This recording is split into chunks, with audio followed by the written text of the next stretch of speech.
Этот мемориальный комплекс, идея создания которого возникла еще в 1942 году, а воплотилась в жизнь в конце 80-х, начале 90-х, является поистине народным памятником победы в Великой Отечественной войне.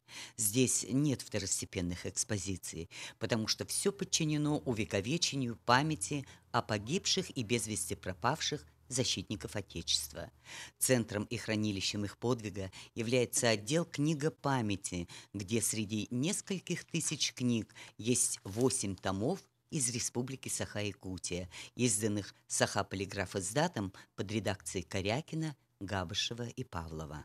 И мне очень понравилось то, что в вашей книге очень хорошее предисловие к книгам, очень подробно рассказано вообще о войне, о судьбах, о боевых потерях. А что особенно мне еще понравилось, что в ваших книгах памяти отражены судьбы не только погибших воинов Красной Армии, но и судьбы героев, судьбы рядовых тружеников.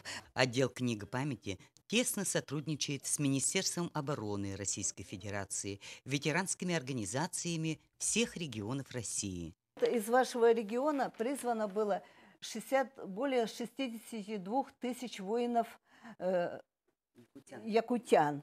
Ну, среди них непосредственно якуты и русские. Ну, такой основной контингент. Из этих 62 000 более 400 000 были женщины.